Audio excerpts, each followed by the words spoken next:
सभी संगत को जय माता की। आज बात करेंगे गुप्त नवरात्रि आने वाली जो है उसमें किस प्रकार से आप माता रानी की साधना सेवा उठा सकते हैं। अगर आप लोग गुरु दीक्षा लेने के इच्छुक हैं तो 30 जून से दरबार से खुला गुरु धारण हो रहा है। आप ऑनलाइन और ऑफलाइन दोनों ही तरह से हाथ रखवा सकते हैं, गुरु दीक्षा ले सकते हैं। आपको हर प्रकार से, अगर आपके गुरु आपको रास्ता नहीं दे रहे हैं, किसी प्रकार की कोई साधना उन्होंने आपको नहीं बताई है, कोई मंत्र तंत्र का ज्ञान नहीं दिया है, तो आप अपना आधार कार्ड आईडी लेकर दरबार में पहुंच सकते हैं। आपसे किसी प्रकार का कोई सवाल नहीं किया जाएगा। देखिए, जो भक्ति मार्ग में आगे बढ़ना चाहते हैं उन सब के लिए ही हमने अपने चैनल की शुरुआत की है। और ये जो आषाढ़ी गुप्त नवरात्रि है, इसमें आप सभी जानते हैं, हम पहले भी वीडियो बना चुके हैं। गुप्त नवरात्रों में 10 महाविद्या का पूजन होता है। जो लोग तंत्र के क्षेत्र में जाना चाहते हैं वो 10 महाविद्या की पूजा करें। इसमें साधना, इसमें माँ बगलामुखी, माँ तारा, माँ काली, माँ तंगी, धूमावती, इन सभी देवियों की पूजा होती है। और जो लोग तांत्रिक क्षेत्र में नहीं जाना चाहते, घर में साधारण पूजा पाठ करके अपने इष्ट को प्रसन्न करके अपने घर में हर प्रकार से सुख व समृद्धि चाहते हैं, वो लोग नवदुर्गा की पूजा इन नवरात्रों में कर सकते हैं। घट स्थापना जिस प्रकार से आप प्रकट नवरात्रि में करते हैं उसी प्रकार से इनमें आप जवारे नहीं बीज सकते, जवारे नहीं बीजने हैं किसी को।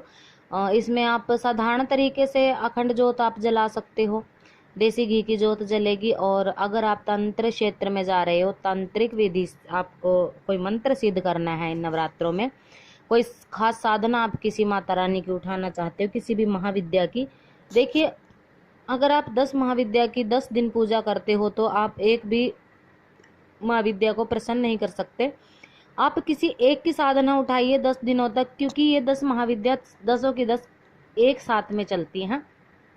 अगर आपने इनमें से एक को भी प्रसन्न कर लिया तो आपको 10 की सिद्धि और कृपा मिल जाती है।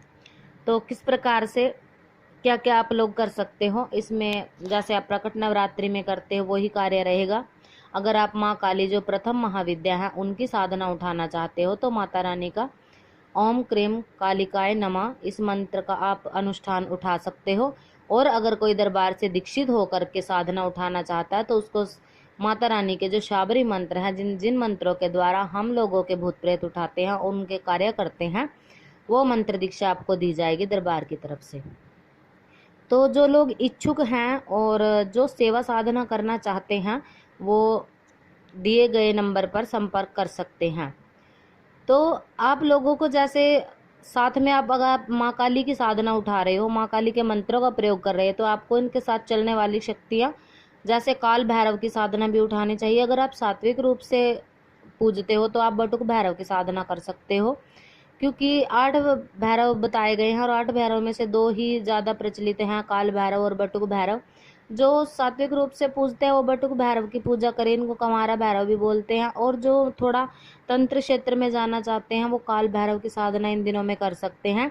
देखिए, जो तंत्र क्षेत्र में जाना चाहते हैं, जिनकी भगत बनने की इच्छा है या अपने घर की रक्षा सुरक्षा के लिए भूत पिशाच प्रेत जिन आदि से लोगों को अपनी सुरक्षा करनी भक्तों को बहुत आवश्यक होती है, जो लोग तंत्र मार्ग में हैं, जो भक्ताई मार्ग में बढ़ना आगे चाहते हैं, जो अपनी भक्ति को बढ़ाना चाहते हैं, जो माता रानी की जिन पे सवारी खेलती है, उन लोगों के लिए बहुत ही अच्छा मौका होता है गुप्त नवरात्रि में साधनाओं का।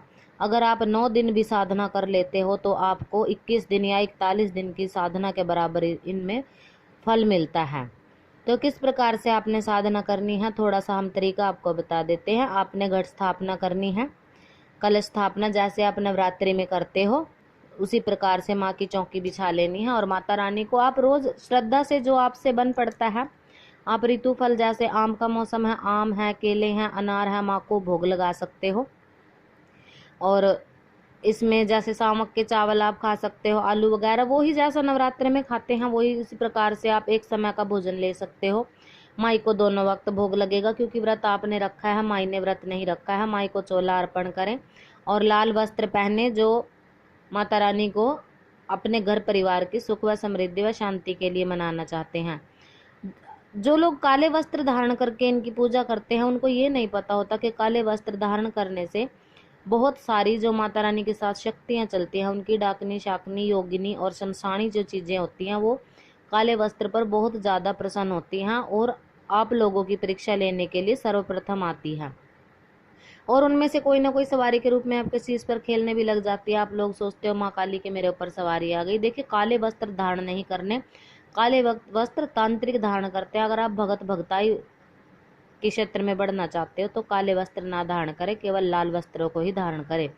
काले वस्त्र धारण करने वाले लोग शमशान काली माँ को पूजते हैं, और शमशान काली माँ को पूजने के लिए बहुत सारे नियम और आपको तामसिक भोग की आवश्यकता पड़ती है। तो आप सात्विक रूप से पूजिए, जो आपके घर में सुख शांति दे, क्योंकि जब आप सात्विक और लाल वस्त्र धारण करके साधारण रूप से माँ की पूजा करते हो तो उसमें आपको नुकसान नहीं होता। ये दक्षिण मार्गी पूजा होती है, और जो वाम मार्गी पूजा होती है उसमें काले वस्त्र यानी कि तंत्र क्षेत्र में तांत्रिक आप बन जाते हो।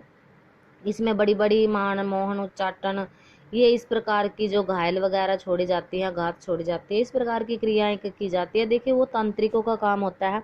हम केवल भक्ति करना सिखाते हैं। भगताई के मार्ग से जो जुड़ते हैं, जो चौकी दरबार लगा करके लोगों के रोग उठाते हैं, अपनी माँ की शक्ति पर विश्वास करके, अपने इष्ट की शक्ति पर जिनको विश्वास होता है, वो लोग इस प्रकार से कार्य कर सकते हैं।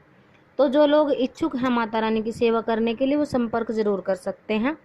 क्योंकि जब आप हमसे दीक्षित होते हो तो आपको मंत्र भी दिया जाता है, दरबार से नियम भी दिए जाते हैं, और आपको हर प्रकार से मार्गदर्शन किया जाता है। तो आशा करते हैं आप लोगों को जानकारी पसंद आई होगी। मिलते हैं नई जानकारी के साथ, तब तक के लिए जय माता की।